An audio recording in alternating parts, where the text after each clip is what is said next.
Hey, somebody moved my Barney Fife bobblehead. It's being shined. Excellent.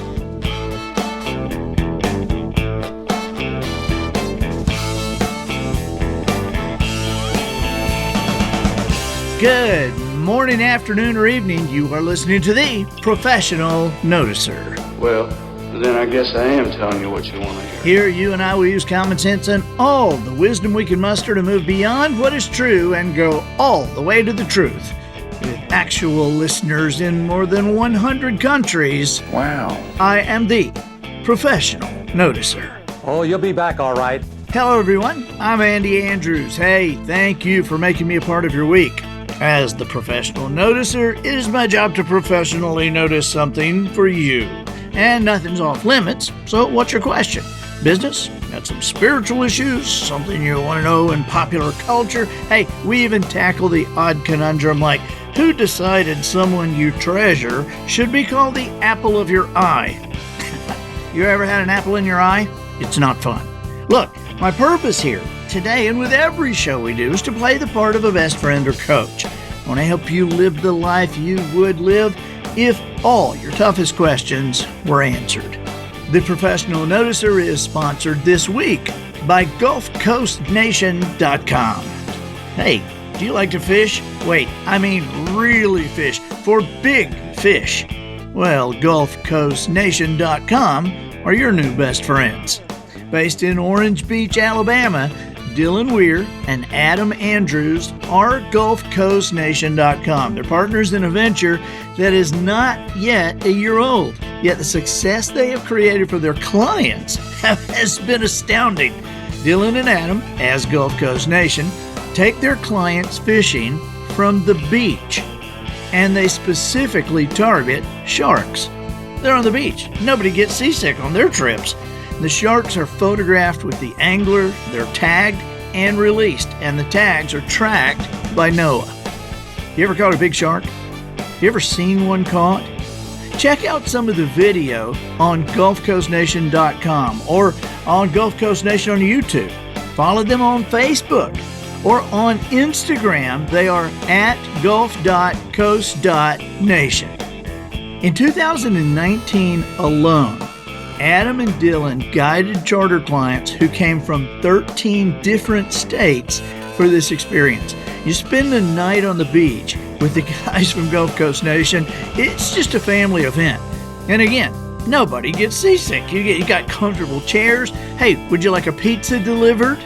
Or would you prefer Adam and Dylan grill steaks for you, or burgers right there on the beach all the evening on white sand under a starry sky while you wait for the biggest fish of your life? And just so you know, Gulf Coast Nation clients hit the 10-foot mark several times in 2019.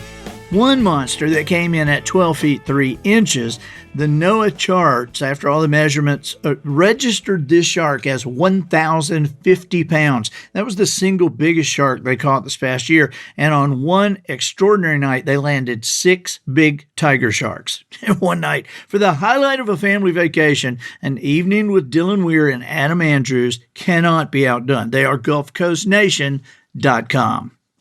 All right. Observations and answers are what we do here. I deliver the observations. You provide the questions. And always remember, the quality of your answers can only be determined by the quality of your questions. I'd love to field a question from you, so write me. Okay, the email is theprofessionalnoticer@andyandrews.com. And listen, if we use your question, the Professional Noticer, that's me, will send you your choice of the Guided Traveler Experience or the 100-year parenting. And so, please, come on, write. This week, our first question is from Jennifer. Hey, Jennifer. Hey, Andy. We've all heard it said that life is a series of choices. You've said many times that seeking wisdom increases the quality of the choices you make. I recently joined Wisdom Harbor for that very reason and must say that I am thrilled with the variety of material you present and how it is impacting my family's choices.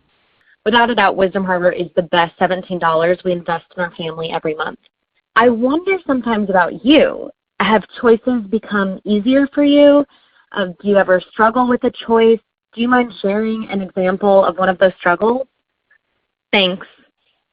Jennifer, Well, thank you. I appreciate the kind words about Wisdom Harbor. So excited that you're excited. And at first I thought, okay, this is an easy question. And then I thought, man, I do. I think there are some choices that I make that are based on principles that I learned and decided on years and years ago. And the example that I use a lot of time, if you will raise your kids based on principle, or if you will adopt principles on purpose in your life, they make your choices, they make your decisions a lot easier. Now, the example that I use a lot of times is that there are principles that you have in your life that you really kind of don't even think about. I mean, you might have gotten them from a teacher at school or your parents or some book or whatever. And this is kind of silly to say, but one of those principles concerns a certain type of behavior, which let's just say that if somebody came to you, Jennifer, and said, "Hey, Jennifer, let's rob a bank." I mean, you wouldn't say, "Well, let me talk to my husband about it." I mean, you wouldn't say, "Well, I need to pray about that," because there are principles in your life that you adopted years ago, and one of them covers bank robbery. If that ever comes up, that's just a no. You don't have to think about it. You don't have to pray about it. You don't have to take any time with it. And so my point is, the more choices that we can put in the realm of principled behavior, that, there's a principle that covers that, and you don't have to think about it.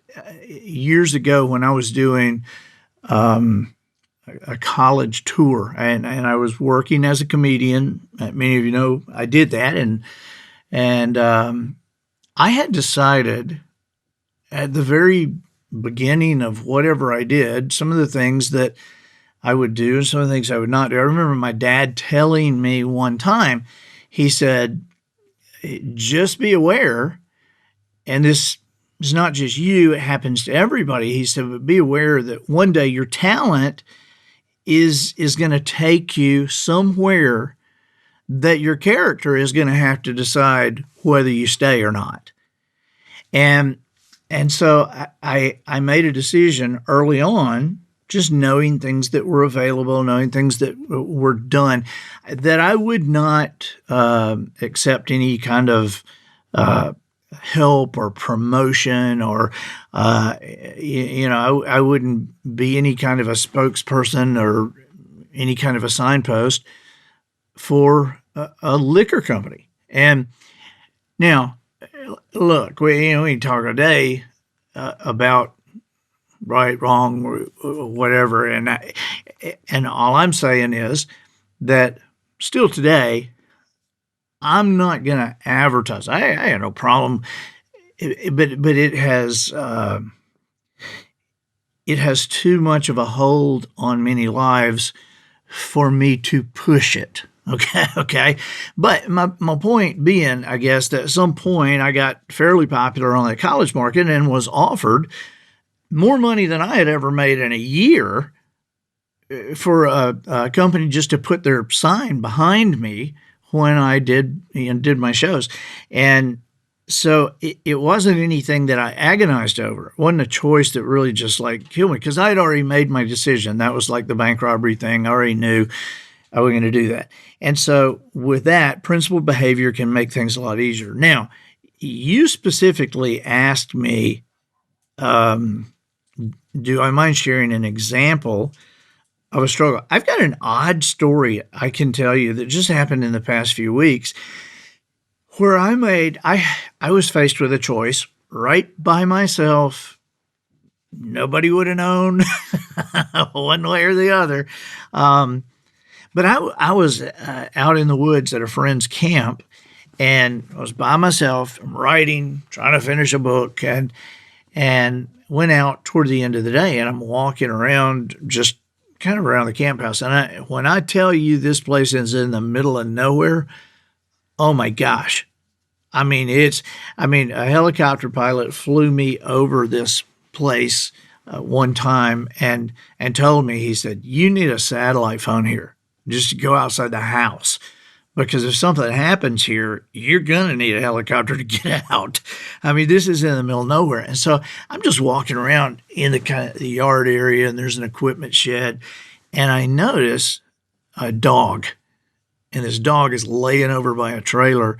And immediately, I think the dog's dead. And so I go over and I see this dog's not dead. His eyes are open, or her eyes are open, and she looks at me, but she can't pick her head up, can't even move. And when I tell you this dog is like, malnourished, I wish I could show you a picture, Jennifer, because every one of my friends that I've told this story to, and then I showed them the picture, everybody was kind of blown away. It's like, I was not expecting it to be that bad. But this dog was just, every bone you could see, couldn't lift up her head. She was some kind of hound. And I, a lot to do. And this dog is, I'm thinking, oh, Lord, where'd I even take the dog? I don't even know what to do with this dog. And I was a little bit nervous about the dog. And the dog had a collar on, right? So when I saw the collar, I'm thinking, well, in the middle of nowhere, somebody's obviously lost this dog. And so I go over, and I'm a little bit nervous, a little scared of the dog. But I go over, and the dog wags its tail just a little bit. I'm like, okay. All right, and I go crumble up some bread and put some chicken stuff on it, chicken broth, and I have to slide the plate under this dog's face, under its head, because it can't lift the head up. And so I feed it a little bit, and an hour and a half later, do it again, and I get it on the porch, and then another hour and a half, it can kind of pick up its head, and so, but the collar has a name on it and 2 numbers. And the place, it was 103 miles away. So I don't know what's going on, but I call, obviously, and I leave a message. Hey, this is Andy. I didn't leave my last name. But I said, this is Andy. I've found this dog, and your name's on it. And so please call me back, and we'll connect and get. But nobody called me back. And the next day, nobody called me back. And the next day, finally, I get this guy, and I, his name's, and so I said, hey, are you guys looking for a dog? And he said, not really. I was like, oh. And I said, well, I've got a dog here that has your name and your phone number on it. And he said, I sold that dog a couple of months ago. I said, really? You sold it, but you didn't take the collar and your name and your phone numbers off of it? And he said, well, I told them guys to take it off. Something's just not right here. And he said, I'd have them call you if you want. And of course, I'm thinking, I'm not telling you where I am. and I said, no, that's okay. And I said, and you sold it, so you're out of it. So just forget that I called.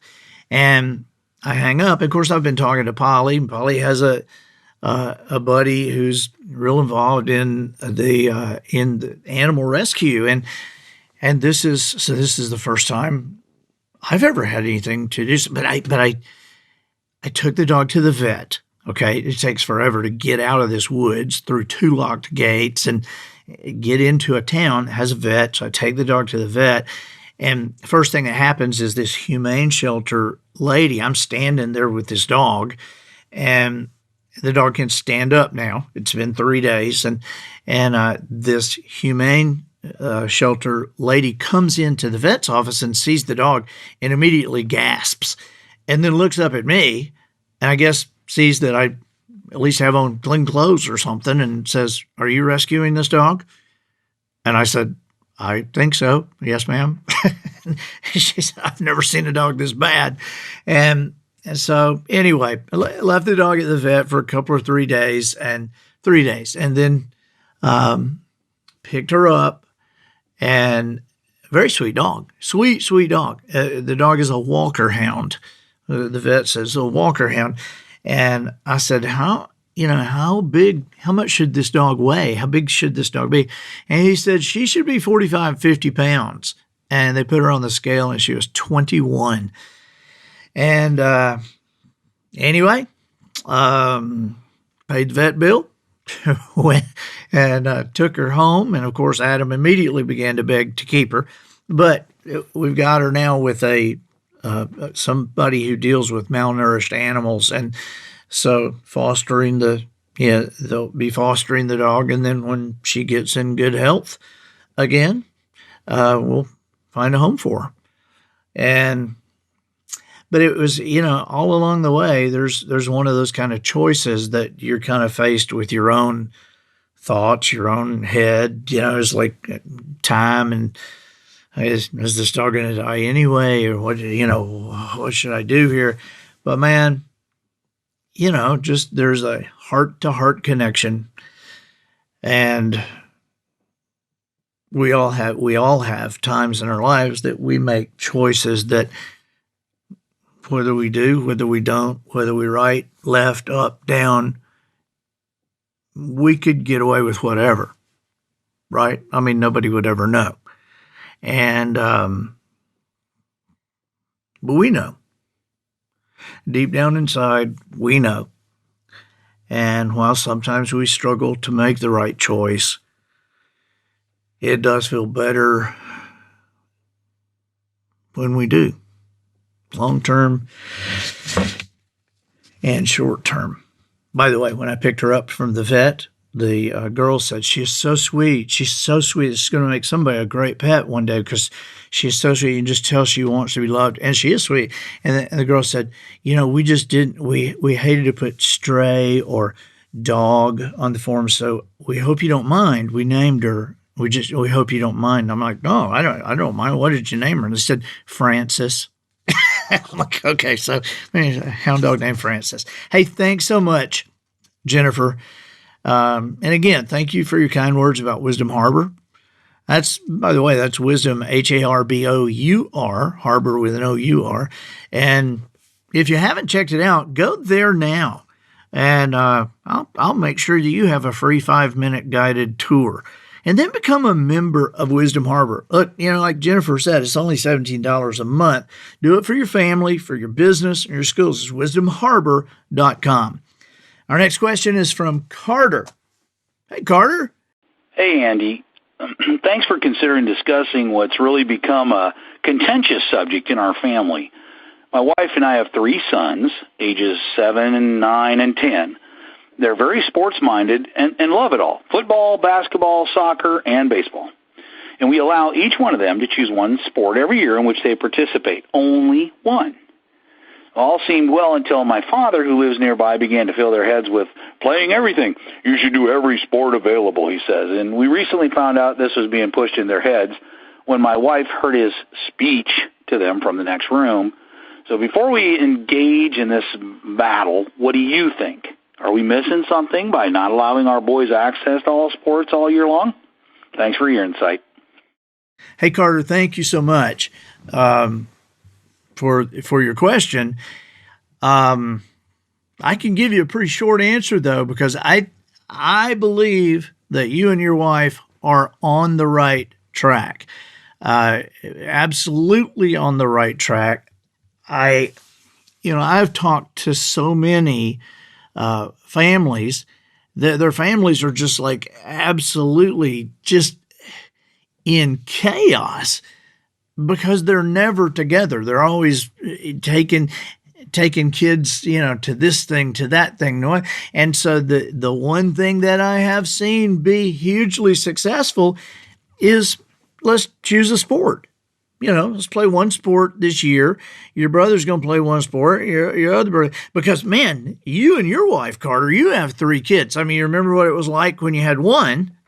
I mean, that was a whole lot easier, right? Because you and your wife, I mean, you were double teaming this one kid. Then you had two. Well, now it's man to man, but you guys are running a zone now. I mean, I'll bet you have help. I mean, you just hope they all don't choose basketball, or hope they all don't choose soccer, because as they're in their different ages, they're going to be in different leagues and on different teams. There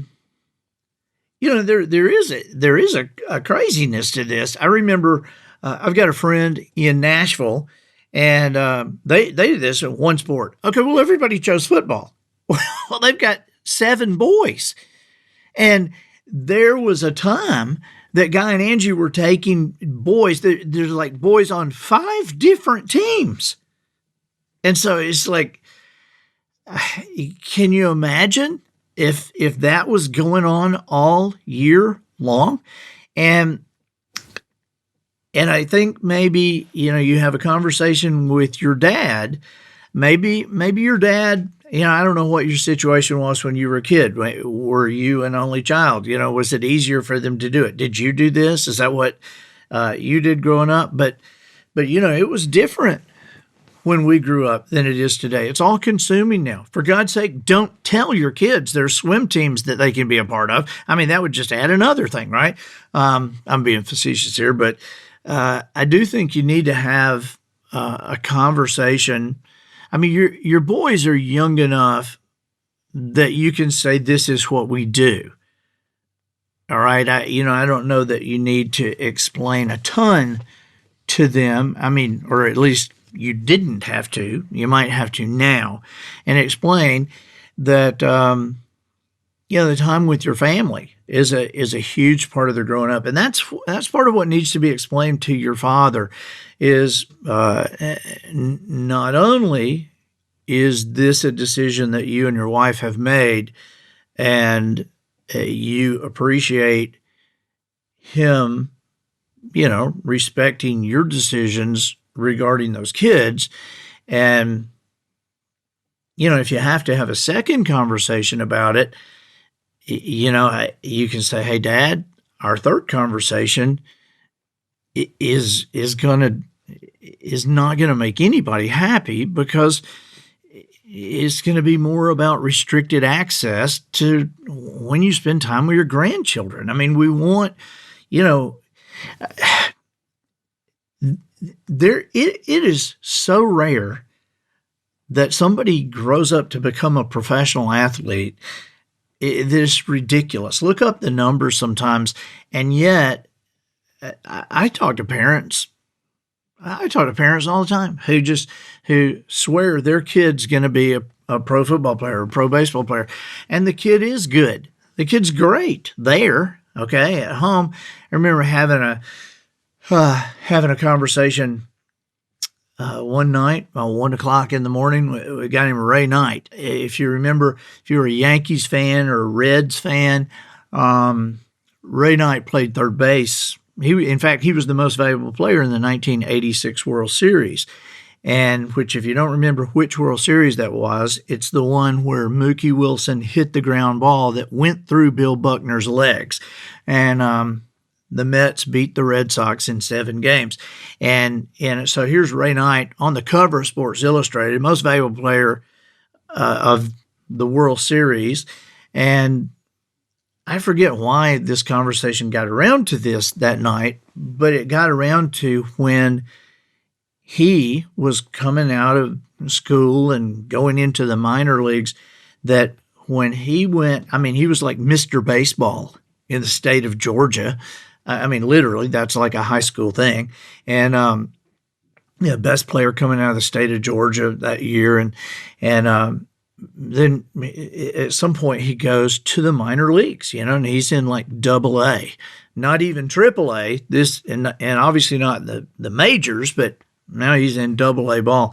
And Ray told me, he said that he called his dad and said, I don't know if I'm going to be here long. He said, everybody's faster than me. Everybody's quicker. Everybody can hit better. Everybody can throw farther and more accurately. And Ray said he was just shocked. And so the conversation that night was that when he hears parents say, my kid's going to be a pro, Ray goes, you just have no clue what it really takes and what goes on with it.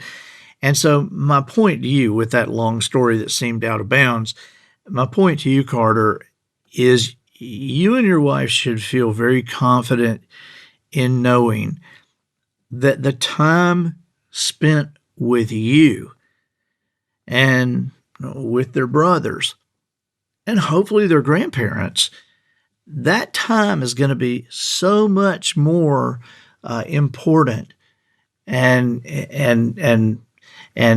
long-term important than being on a team. I mean, it is important that they be on a team, but I'm just saying, I think you have this in the proper perspective.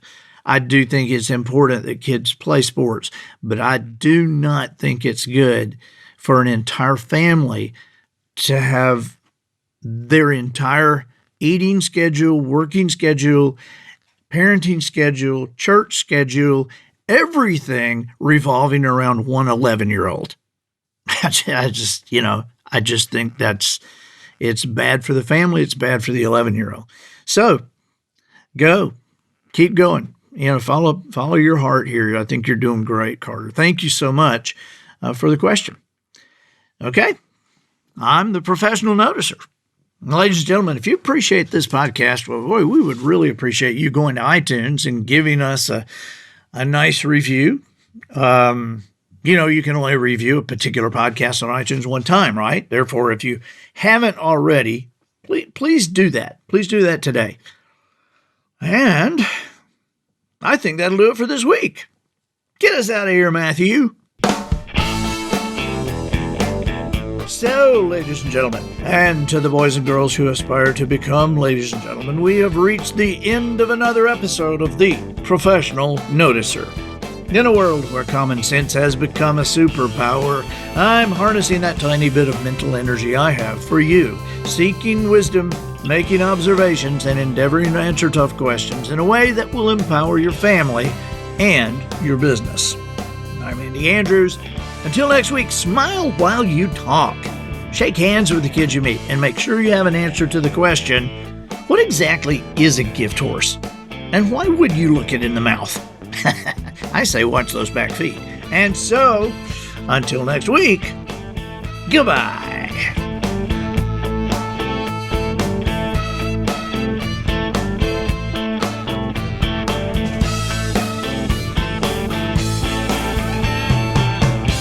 This episode of The Professional Noticer was produced by Matt Limpert.